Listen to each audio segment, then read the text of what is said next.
Well, good morning, everyone. I hope everyone is on and can hear okay. I see we have a great audience for this small business virtual town hall. So I want to thank everyone for joining. Everyone, I hope everyone had a good weekend. Most especially, I hope everyone is staying safe and healthy. I know these are trying times, and of course, over the weekend, Saturday, we got the news that the United States has passed the 500,000 mark in the number of people that were lost to COVID. Um, and too many families have been affected by this horrible virus that we're confronting, this public health crisis. And obviously, we are in a battle to win this war on two fronts. Clearly, to win the public health crisis, crush the virus, and again, keep people healthy. Hopefully, get as many people vaccinated as possible, as soon as possible, and then also to win the economic war on COVID, so that we keep our economy intact, help our small businesses, help our business community in general, uh, continue to increase the number of jobs that people coming off of unemployment, keeping people employed, and again win this public health crisis as well as the economic crisis, so we keep our economy intact and we come out stronger on the other end. But I just want to begin by thanking all of you for joining the town hall. The pandemic relief options for small businesses. We wanted to lay out what we believe and hope will be some very important information for our small businesses to draw on, and hopefully help you to both not only keep your heads above water, but to thrive, keep your doors open, and then as we get through this, come out strong on the other end. We are very lucky to have Mark Hayward, the Director of the Small Business Administration, Rhode Island office with us today. And thank you, Mark, for joining me and for us doing this jointly with my office and you and your team. And look forward to having you talk about some important updates that have been made to the pandemic relief program offered by the SBA. And I know we have literally got a breaking news over the last 24 hours that the White House put out additional information and guidance on what additional help to small business will look like. So this is timely. I know we're all still digesting this, so hopefully everyone will bear with us as we try to get to your questions and the answers. But Mark, I know it's a great slideshow that he's going to present with a lot of additional details. As you all know, Congress has passed several emergency aid bills in response to the COVID-19 pandemic over the last year, and I've been proud to vote for every one of them. I believe we can leave no stone unturned, but to provide as much assistance to our business community, our small business especially, to help to keep the doors open. These have included hundreds of billions of dollars in assistance to small business through the initiatives like the Paycheck Protection Program, or PPP, and the Economic Injury Disaster Loan Program, or EIDL program.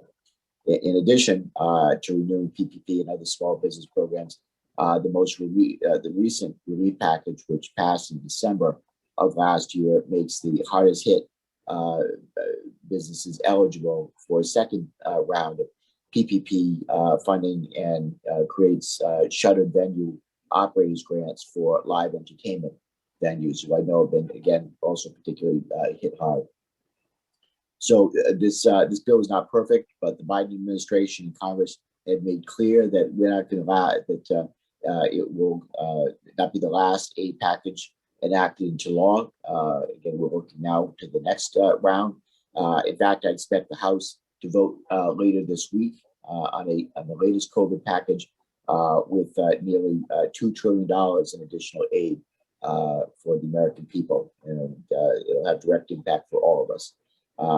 So we are once again prioritizing the needs of small businesses, schools, state, local governments, in addition to providing direct payments to families and support for vaccine distribution. Obviously, vaccine distribution being key to getting life back to normal as soon as possible. Small businesses, clearly, as we've said many times, are the backbone of Rhode Island's economy, and will be the engine that drives our economic recovery. And I want you to know that work with my colleagues in Congress in a bipartisan way, and the administration, to help our pandemic response and ensure that our pandemic response works for all businesses that need help.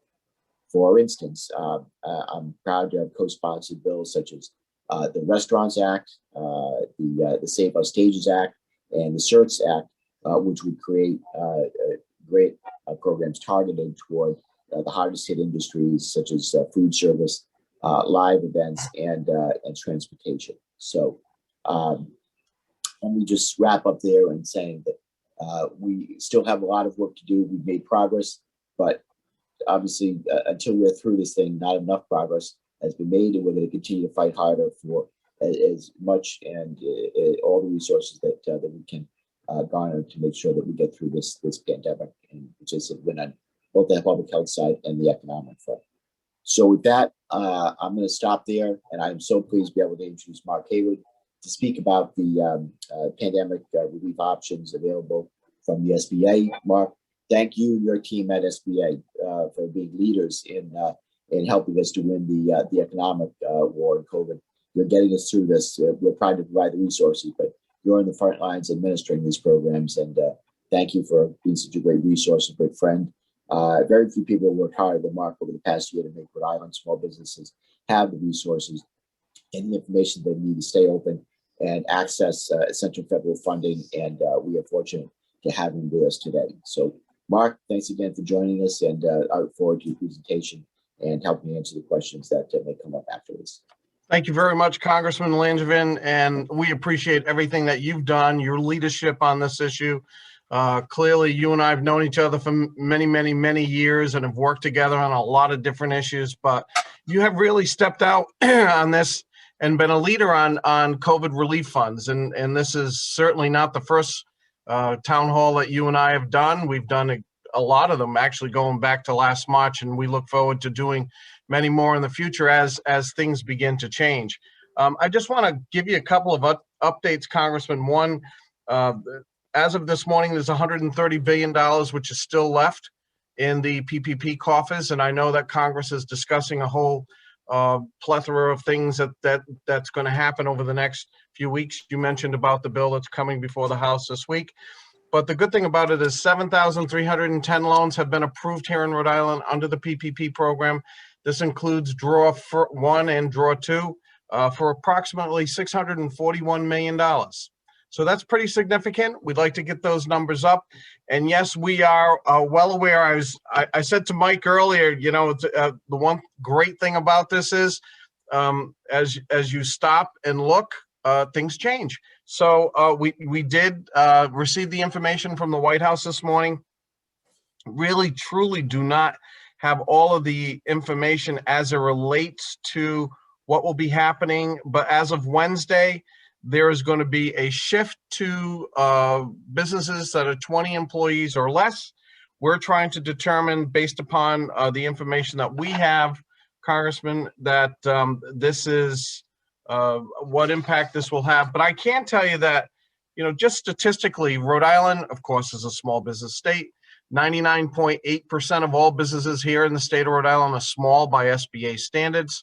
When we look at the overall numbers of small businesses, the majority of small businesses in this state are 25 employees or less.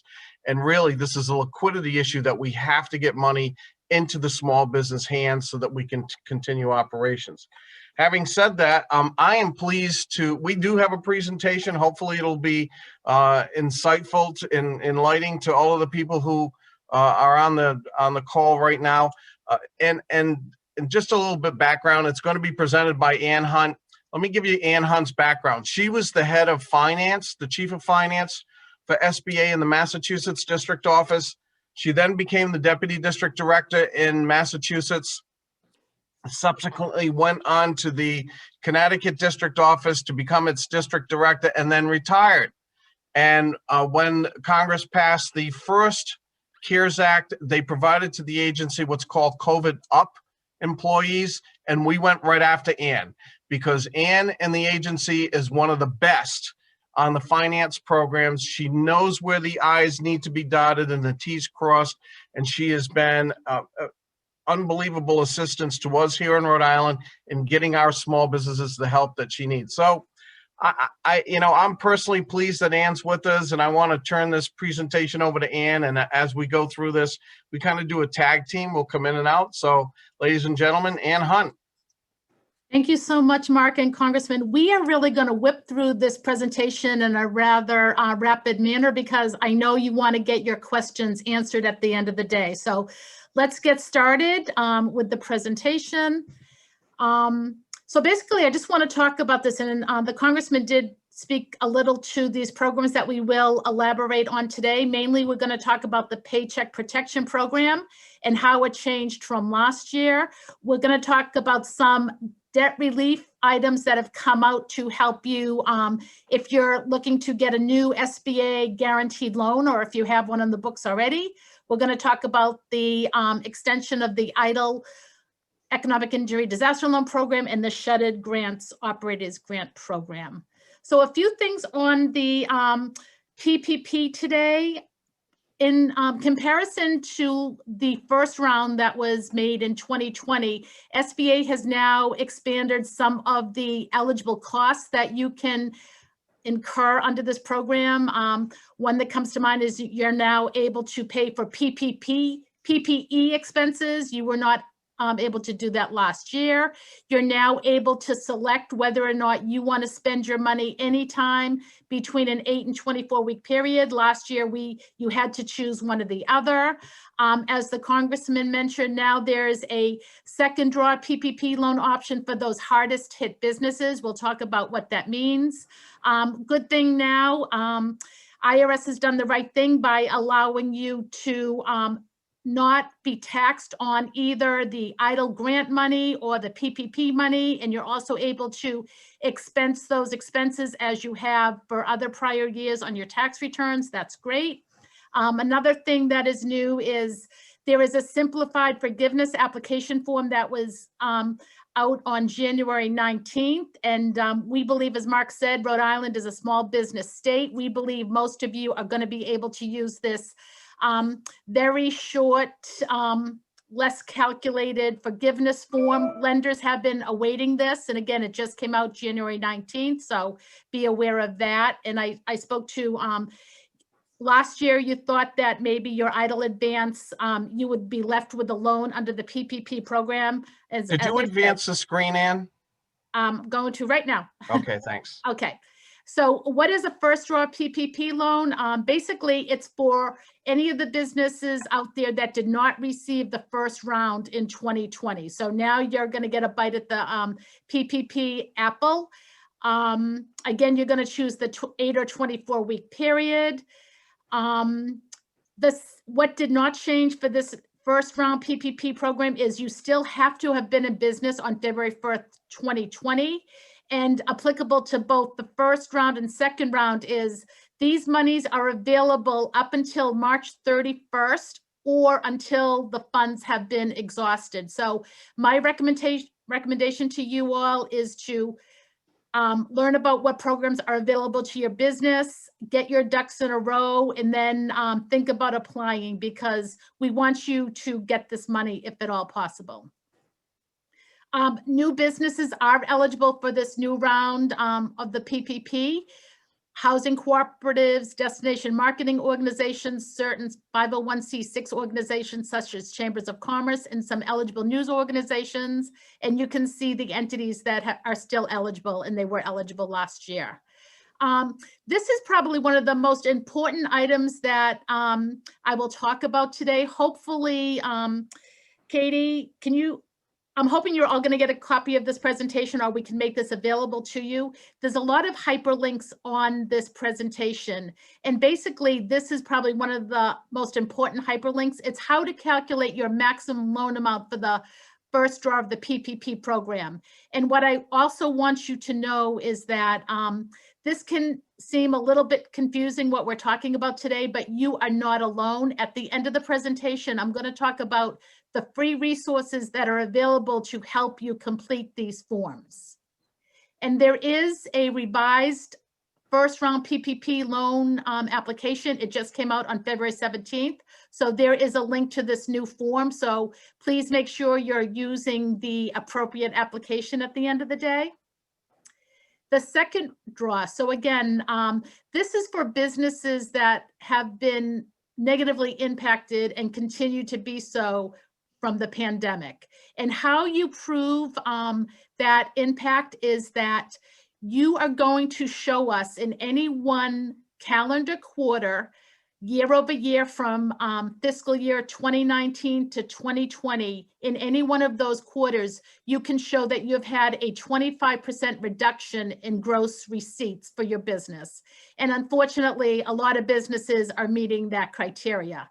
And one new nuance to the second draw PPP program is that the hardest businesses, such as those restaurants out there, you have been truly hard hit. So like before, most businesses are going to be able to receive 2.5 times their monthly payroll costs. However, if you are in a accommodation of food service sector with a NAICS code 72, you're going to be able to get 3.5 times that average monthly income. And the difference with the second draw PPP loan, the first loan program can still go up to 10 million. We are capped under the second draw at $2 million. And again, there is a separate application for the second draw program. So make sure you're using that. And the other thing that we want to stress to people is that you cannot be creative on what a quarter really means. And we've had some people do this. You can't say, well, I'm going to use my 3 months as being February, March, and April. No, it's quarters based upon what the IRS establishes. So as you're looking at quarters, we're talking about January, February, March, April, May, June, July, August, September, and therefore. So please make sure that your quarters are consistent with IRS standards. Okay, and a lot of questions that we get is, must my first PPP that I got in 2020 be forgiven? No, but you do have to have used all your money before you're going to get access to the second draw. And another nuance here is that businesses cannot have more than 300 employees to qualify this program. And again, just like I said, the hyperlink on how to determine your first draw, how to calculate whether or not you've had that 25% reduction in revenues.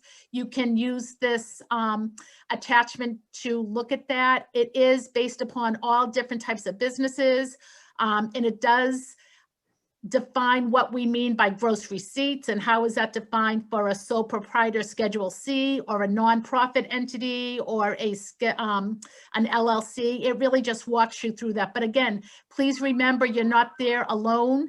We do have the resources to help you go through these calculations.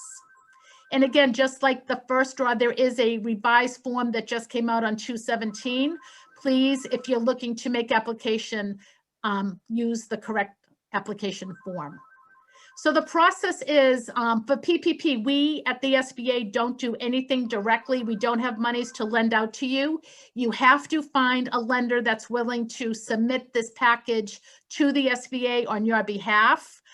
So if you did receive a first go round of PPP in 2020, what we do recommend is that you hopefully stay with that lender, because you're going to have to go back to that lender for forgiveness of your first round. And for the second round, they already have what your monthly employment costs were for your first round. So it definitely makes sense to keep working with your existing lender, but you do not have to. You can certainly find another lender to make a second round PPP available to you. That's your prerogative.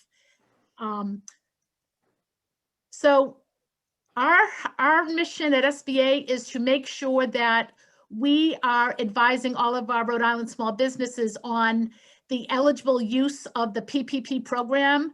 What you do have to know is at least 60% of your PPP monies have to be used for what we define as eligible payroll costs. And on those application forms, they do define what we mean as an eligible payroll cost. And then you can use up to 40% of your PPP to pay for what we call eligible non-payroll costs. Again, those are all outlined very well in the form applications themselves. But if for whatever reason, 100% of your loan is not forgiven, you will be now paying back the money to that bank that gave you the PPP loan over a 5-year period with a 1% interest rate. We're not taking any personal guarantees still on these loans. We're not taking collateral, but you will have this loan for any unforgivable monies that might be out there. So again, you're going to apply through your lenders. Again, idle advances are no longer deducted. That's a great thing. We talked about all these great things that have come down the pike with these not being taxed and the new simplified application form. The long-awaited forgiveness application, you may have received your first PPP loan back in April or May, and you really want to get that off your books and get that forgiven. And a lot of banks have been saying, hey, wait. And what they were waiting for was this new streamlined application for forgiveness that is now out. But what has happened now is lenders right now are back in origination mode. So even though this came out and they may have said to wait for this, lenders right now in Rhode Island are very, very busy trying to get all the money out to you all, either in a initial first round or second round. But this is for a PPP loan that is less than $150,000. In Rhode Island, many, the greatest majority of loans definitely fit that loan size. So again, this requires less calculation, less work on the part of the bank. So this is great that this did come out. 87% of all of the loans that were done during the first round of PPP in Rhode Island were 150,000 or less. So that's pretty substantial. Okay, awesome. Thank you, Mark. And if for whatever reason you got a little bit more than $150,000, there is an easy form that came out. And hopefully, if you can't use the streamlined, you can use this easy form. And then everyone else out there, maybe businesses in Rhode Island that got multi-million dollars worth of a PPP loan last year, they may have to fill out this more complicated 13-page form. But again, you're not on your own. We have a lot of free assistance to help you get through any and all of these forms. And that last form is not fun, right, Ann? Not fun. It's a bear, yes, to be truthful. And then the congressman talked about idle. We thought that this loan would sunset on December 31st, 2020. It has reopened and is available for your business up until December 31st, 2021. This is not a forgivable situation. This is in fact a loan that you will receive directly from the Small Business Administration. If you're a for-profit business, the interest rate is 3.75%. If you're a nonprofit entity, it's 2.75%. This is written over a 30-year period. So what does that mean? Written over a 30-year period, the payments are going to be very, very low because the way it amortizes, you're not going to pay 1 penny to SBA for 1 year's time from the time that you get your money under this program. But just really consider this. This could be the matter of your business surviving or not. I know a lot of you don't want to take out a loan, but it could be the answer to the survival of your business. It's going to give you working capital for your business. If you've already applied for your second PPP loan, you can get this economic injury loan as well. But one important thing to note is that there's no prepayment penalty. So let's say you're in the restaurant business and in 2 or 3 years, your business returns to normal, your revenues are actually increasing. You can pay this off at any time back to the SBA with no prepayment penalty. So it's something that you definitely want to know that it's out there. If you did not get this last year, you can't get a second idle loan. But again, if you did not take advantage of it last year, it is available to you through the end of this year. Also, what's just recently come out is what's called a targeted idle advance. If you did not get your full advance last year because the agency did run out of money of this actual grant type of money, we are in the midst of contacting individuals that are in low-income communities that suffered greater than 30% economic loss, have no more than 300 employees. We are coming out to you to tell you that you may qualify for this economic targeted idle advance. So stay tuned to that. And those invitations are coming from the Office of Disaster Assistance. There is a tool up on the SBA website right now that will lead you to these census tract areas that actually would make you tell you whether or not you are eligible to receive this. And again, remember, you have to be invited to that to reapply for the difference, and you will be invited by the Office of Disaster Assistance. And to get your ducks in a row, if you feel as though you're qualified for that first slide, or you in fact have received that invite from the Small Business Administration, these are the items you're going to have to gather together and verify and submit to SBA to get those funds. And if you have any application questions on that, there's this website, targetadvance@sba.gov, who can help you out. Can I ask you a question on that? Yes. Congressman. Just for those who are listening and watching, what triggers, again, can you go over that? What triggers an invitation? That was I don't think that was quite clear. Okay, Congressman, it's for, as you hopefully know, there was a grant of $1,000 per employee up to $10,000 that a lot of Rhode Island businesses received. We ran out of that money. So what we're trying to do is get that grant money into the hands of businesses that did not get that last year. And for that to happen, the business now has to be in a low income community. And again, this first bullet here, suffered greater than 30% economic loss and have less than 300 employees. So Congressman, what's going to happen is for those who applied that did not receive the full 10K, they are going to be asked they're going to be invited to go to this website. They have to substantiate the fact that they did have a 30% decrease in their revenues. And then they need to verify that they're actually sitting in a census area. Like I said, that's up on our website now, that this census area is one of the low income census areas. And then it would proceed from there. I will tell you that we've had a number of people in both census areas and outside the census areas. And for those who are outside, they're not eligible. And for those who are inside, then the application moves forward. Thank you. I just wanted to clarify for folks what that triggering mechanism was, the threshold for getting an invite. That's helpful. Thank you. Okay, so the last program that we have, which just really came off the presses, is the Shuttered Venue Operators Grant. It is for entities that are in the live venue operating or promoters area, theatrical producers. There is a great video. So if you go to the website that's on the next phase, it really talks about who is eligible for this program. We are not yet accepting applications for this program. It is going to be a direct application to the SBA, such as EIDL, unlike the PPP program. So keep tuned to that. There is a website that we will talk about that has a great video. This cross-program eligibility, I just want to make you aware, as I think I said before, you can get a PPP first round, second round, and an EIDL advance.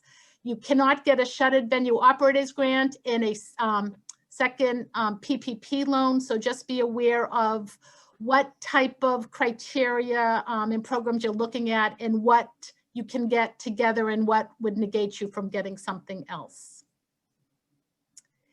And another item I just wanted you to all be aware of is some debt relief that SBA is offering. For anyone on this town hall that may have an existing SBA loan, you may remember that we paid some principal and interest payments on that debt for you last year.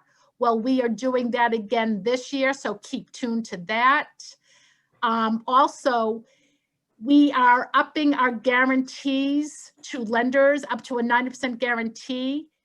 And basically, if you're applying for a new 7A loan with SBA between the dates of February 1st and September 30th, SBA is going to first of all, not charge you the normal guarantee fees to receive these monies from SBA, nor are we charging lenders, but more importantly, we're going to pay 3 months of principal and interest payments on your new loan. So again, this is another way to get some free money from SBA. If you've exhausted all other routes, you have applied for an EIDL, you've applied for PPP 1 and 2. What else can you do? Well, you can talk to your bank about maybe getting a regular 7A loan. Again, no guarantee fees charged to you for these loans up until 9/30. And a little cherry on the Sunday is that we're going to pay principal and interest payments of 3 months. And you said February 1st on that, and that's the slide says 12/27. Yeah, that's a 90% guarantee started 12/27. And no fees, but the payment of 3 months of principal and interest is loans February 1st. Okay. And Congressman, as you well know, I've been here for a very long time, and normally we see the economy going in different ways. And we did some analysis last week and found that during the pandemic, believe it or not, 4,700 businesses have begun and 2,600 have actually folded, according to the Secretary of State's office. So we have a plus up of 2,100 businesses. But the most important thing is those businesses, and we've got a lot of calls, and I'm sure your office has a lot of calls. I've talked to Mike and Lindsay and a number of other people where they're saying, where is the help for us? In these instances, they're not eligible for the regular PPP or any other CARES Act or Economic Aid Act programs, but they are eligible to come in to their local lender and get a 90% loan for working capital, whatever, and have the first 3 months paid. So there is something for them.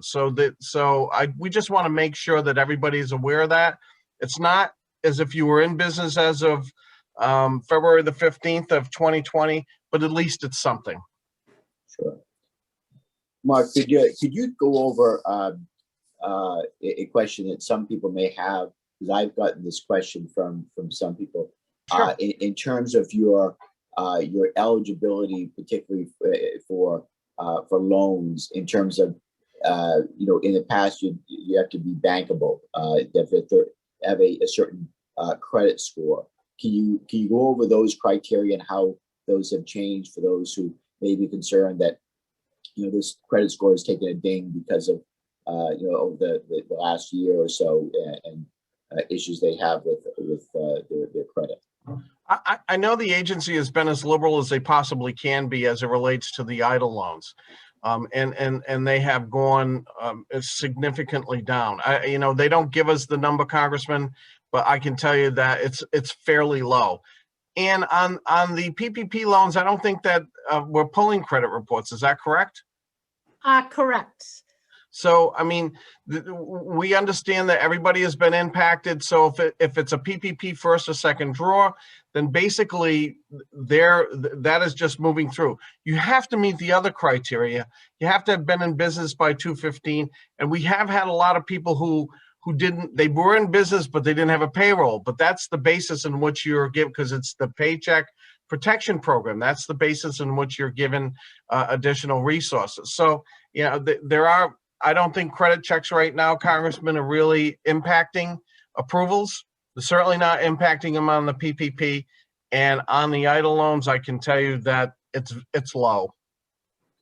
And Congressman, just on the guaranteed loan, SBA, we don't give a threshold for credit score to lenders. If they want to make an SBA guaranteed loan, we really leave that to them at the end of the day. But with this new 90% guarantee, there's definitely less risk on the part of the lenders making these loans. And we're hoping that by that increase, it may, help lenders along by considering new loans to businesses. And as Marcus said, we have heard from a lot of our partners. There are a lot of businesses that are starting up right now, which is very, very surprising, a big number. So, Ann, you want to go to a wrap? So, because I know we have a lot of questions, and I'm seeing some pop up in the chat box. I'm almost done right here. So, here is, where can I get assistance? Well, this SBA partners with these service resource partners that are listed on this slide with their contact information. Again, you can get one-on-one free confidential advice from any and all of these entities. They are all there to serve you with whether you're looking to apply for a PPP or if you're looking to get help with your forgiveness applications. They all stand ready, willing, and able to assist you. So please contact them. They are standing by to assist you. In closing, some final links. Please, if you have any questions after you get off of this webinar, any questions can be sent to this email address, rhodeisland_do@sba.gov. We're very happy that the Rhode Island CPA Society is helping with giving us access to CPAs that can help you for free. The Shuttered Grant Venue Operators Grant, their link is there. Anything to do with PPP, all the forms, all the announcements, everything is on that PPP site with SBA. We keep that current, and that COVID relief, virus relief, all the economic aid options I talked about today, you can find out more information on. So I'll turn it back to you guys, Congressman and Mark. Thank you so much. Great job, Ann. Very fantastic. Great job. Thank you for that Thank you. presentation. And just another point to reiterate, and Mark, you can comment or confirm this, but as Mark and I have spoken previously when PPP program first came out, sometimes people didn't get an answer back or denied from one institution. It's still encouraged to apply to multiple institutions of lending, not just maybe the one you used to. Hopefully that's the one that's going to grant the PPP program loan to you, but you can apply to any number of financial institutions, and you go with the one that will fund you. And if they once you get funded once, you won't get funded through multiple institutions. It'll only be one. The application will be closed at that point from other institutions. But you don't just have to rely on one lender to go to them to try to get funded. You could apply to multiple lenders. Just go with the one that gets you funded. Is that correct, Mark? Just want to confirm that. That is correct, Congressman. Although what we're telling people, if you did get a phase 1 PPP, go back to the same lender for phase 2. I know that there are some issues with the fintech lenders, so we've been trying to redirect people if they're having an issue there. But most of the Rhode Island based lenders, they're not having any issues whatsoever. But if you did not get a PPP first round and you're seeking that, yeah, you're not. I would go to a multiple number of lenders to get the one that you need. You need to get it, and you need to get it quickly. And Congressman and Mark, I just want to point out this website. When all else fails, Yep. There's something called Lender Match, sba.gov/lender match. That you get your request in front of multiple lenders. As Mark said, we have a lot of online lenders. That might be a resource when all else fails. So Yep. Definitely no, it's just like Match.com. You're putting your information out in front of a lot of people. So that's an option too when all else fails. Lender Match. Very helpful. Very good. All right. Very Well, good. I'm going to move us over into questions if that's okay. Thank you so much, Anna Mark. That was fantastic. So I'm going to start with questions that were submitted through our RSVP page. And if you submitted a question beforehand, we're going to start with that. And then all the questions in the chat that I'm already seeing, we're going to try and get to those time permitting. We do have a hard stop of 12. We want to be respectful of everybody's time. But if there is a question in the chat, we definitely will get back to you offline if we don't get to it by noon.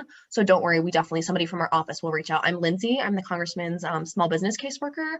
And obviously we are working around the clock to get you guys your answers. So don't worry if we don't get to them by noon. So to start us off, Congressman, I think this one is going to be for you. Chris Hubbard from Emergency Production would like to know if there's any future legislation in the works regarding live event industry support. Yes, the Save Our Stages Act is in the works. That's a piece of legislation I'm co-sponsoring, and again, something that I'd like to see us pass. But also, there's provisions in there for the shuttered venue operators grants. That's HR 133, and it authorizes $15 billion for grants of up to $10 million to operators of eligible live venues that have experienced a 25% reduction in revenue. Also, supplemental grants of 50% of the initial grant may be made to the eligible entities. And so the budget reconciliation text from the House Small Business Committee would provide an additional $1.25 billion. So we're hoping that it makes it through. Again, that's in the program that we're looking at right now under consideration. All right, absolutely. And Tom from Flagship Bus RI wants to know, Mark, please clarify acceptable business expenses that qualify for forgiveness under the PPP guidelines. So what can you spend the money on and still have your loan be forgiven?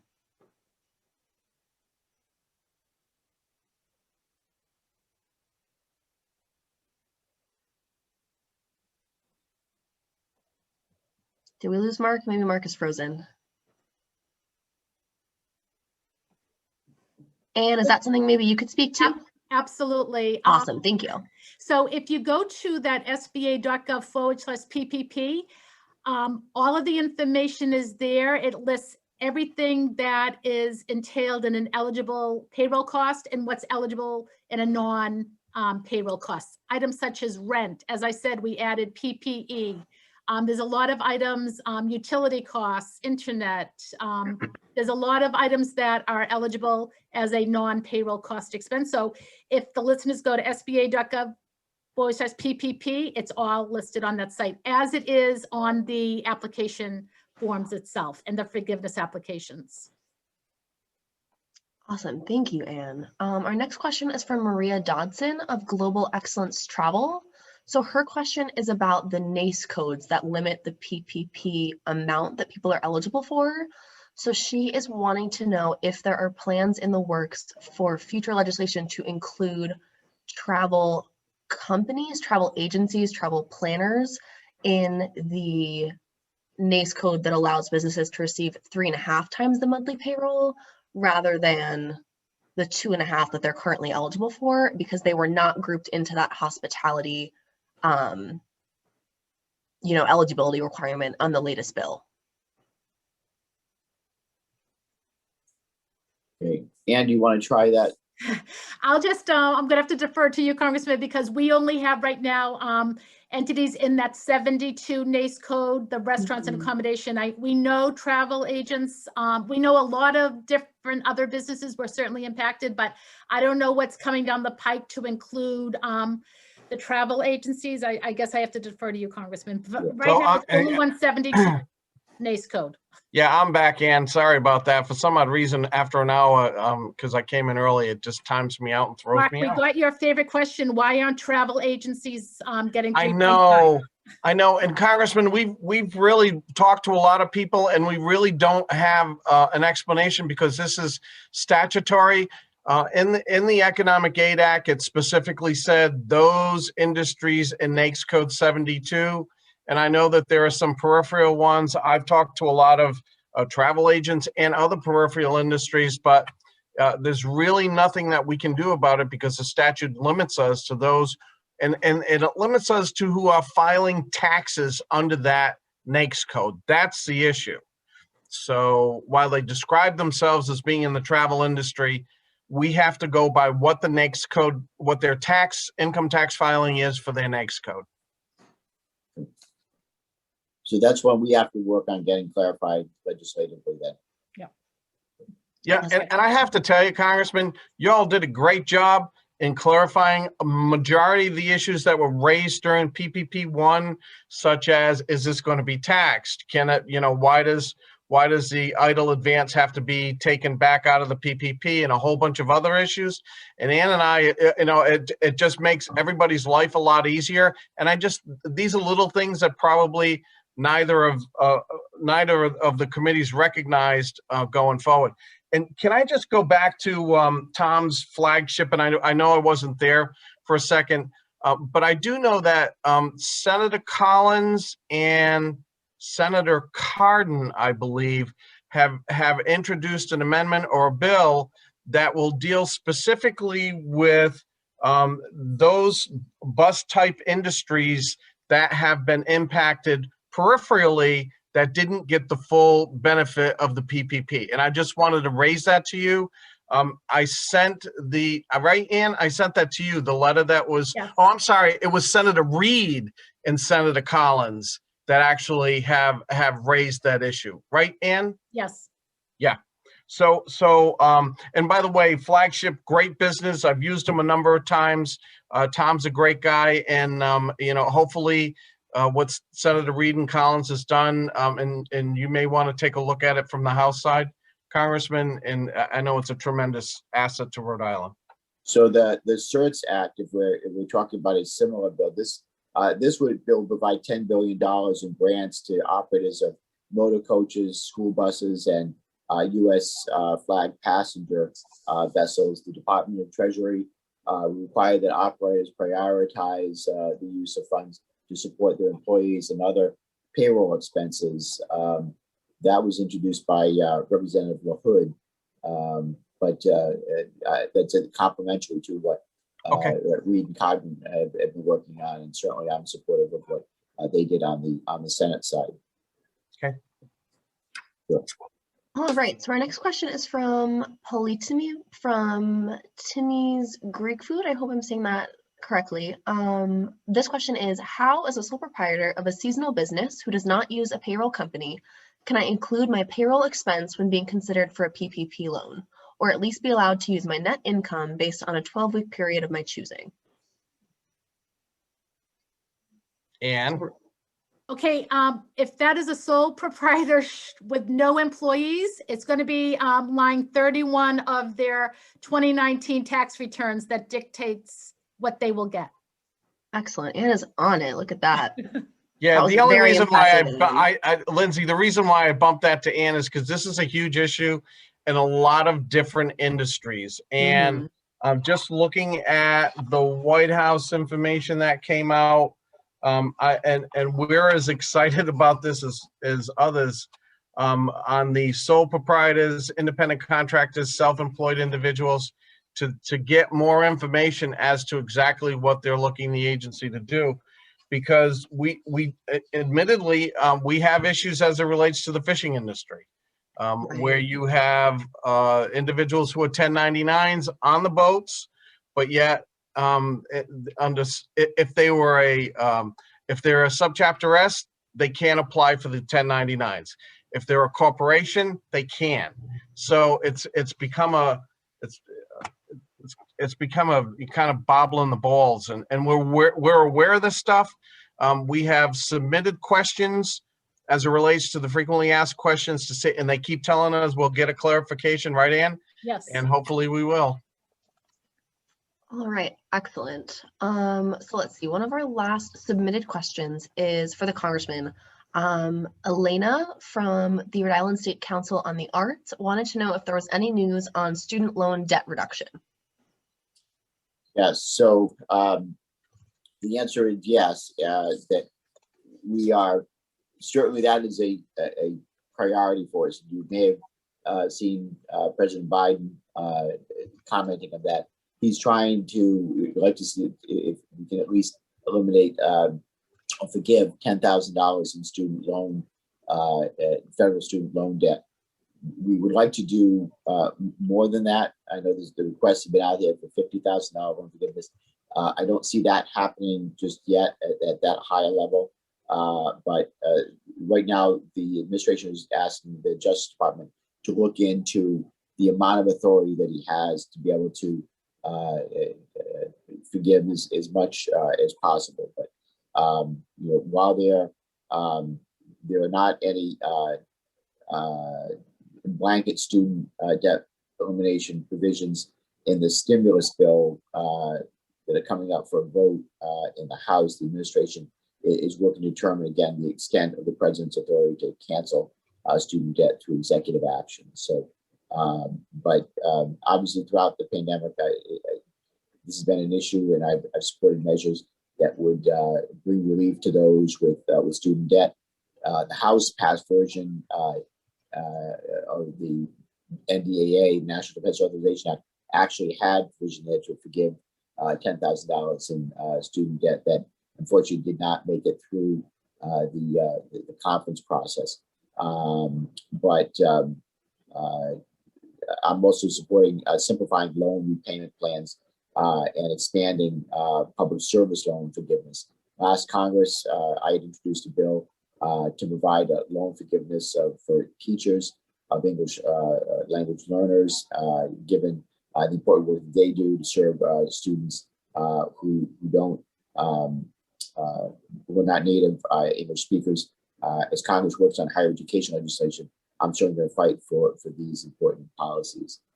Additionally, in the last spending package that became law on December 27th, Congress included a provision that allows companies to pay employees student loans tax-free up to $5,250 per employee each year for the next 5 years.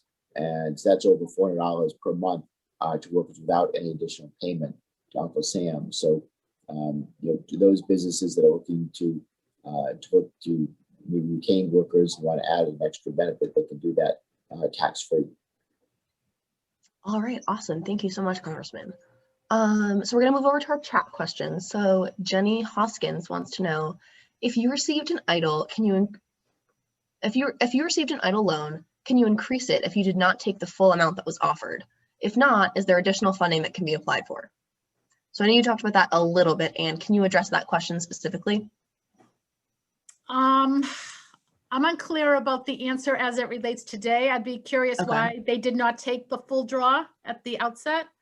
But again, I can give my email address. If whoever had that question about eligible payroll and non-payroll costs, you can send me an email. I'll get that to you. And that person just asked that question, they can email. My email is anne.hunt@sba.gov. And we can find out what her particular situation was and what happened, and we can get that answer. Excellent. Okay, so I just sent Anne's email in the chat for anybody who didn't catch that. And our last question from the chat is, when will we be seeing guidance from the SBA on some of the new PPP announcements made this morning from the White House? That's the $94,000 question. We received it. I received it this morning, like everybody else. We've gone through it. We've read through it. We are told we have a conference call this afternoon.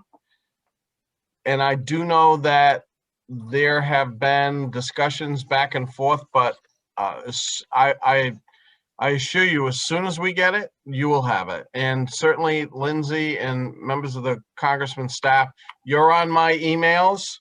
So when we send it out, you're welcome to send it to whomever you would like. Excellent. Yes, Mark sends me emails all the time with a subject line that says patience is the key word. So as soon as I get Mark's information, I will send that out to anybody who is interested. I'm going to put my email in the chat, and anybody who has any specific questions, you're welcome to contact me, as well as the SBA team. I can connect you to them, or whatever works for you guys, but we are definitely available all the time. So just let us know what we can do for you. And that is it for questions in the chat and questions in our RSVP list. So Congressman, I'm going to turn it back over to you for your closing remarks, or if anybody has any last minute questions, now is the time. Is there anyone that's on live that wants to chime in and ask questions? Anything else we didn't get to? Going once, going twice. Okay. Very good. Well, then I'll just wrap up. Then, Mark, I'll turn it over to you if you have any last minute questions. But I just wanted to, or comments rather. I just want to thank everyone again who was able to join. I especially again want to thank Mark and Ann for the incredible input and the job they're doing to help small businesses in Rhode Island. This is obviously a critical time, and you're on the front lines of helping us get through this pandemic, certainly on the economic side, and helping us small business to stay afloat, stay open. And I know how busy you are, and so I'm glad that you had a chance to join us and obviously hear from you directly today. Also, I just want to say my district office is ready and able to assist businesses that need help accessing any of the programs that we've discussed today. So if you have more detailed questions, you think of something afterward, you can certainly reach out to us, and we'll get you an answer. I encourage you to call my office at 732-9400 to be connected to my district staff. While, you know, we can start to see the light at the end of the tunnel, I know we're not through this yet, but we can at least start to see the end of the tunnel. We still have some significant challenges ahead. Rest assured that I'm going to continue to fight for Rhode Island small businesses, along with my colleagues in Congress, and we continue to respond to the COVID-19 pandemic. So, Lindsay, thanks for helping to moderate their questions. And Mark, let me just turn it over to you to any final comments you might have. Well, thank you very much, Congressman. It's always a pleasure to work with you and your team here in Rhode Island and in DC. You all have done a tremendous job. We appreciate what you do on a daily basis, and we stand ready at any point in time that you want us to continue this dialogue and discussion with your constituents. All you need to do is just ask, and we're happy to oblige. Much appreciated, and again, your hard work shows every day. So thank you, Mark, and thank you, Lindsay, and thanks everyone who was able to tune in. To be continued, and we stand ready to assist. So we'll be in touch. Thank you. Thank you, everybody. Thank you so much, Mark and Ann. Thank you, guys. Have a great day. Bye-bye.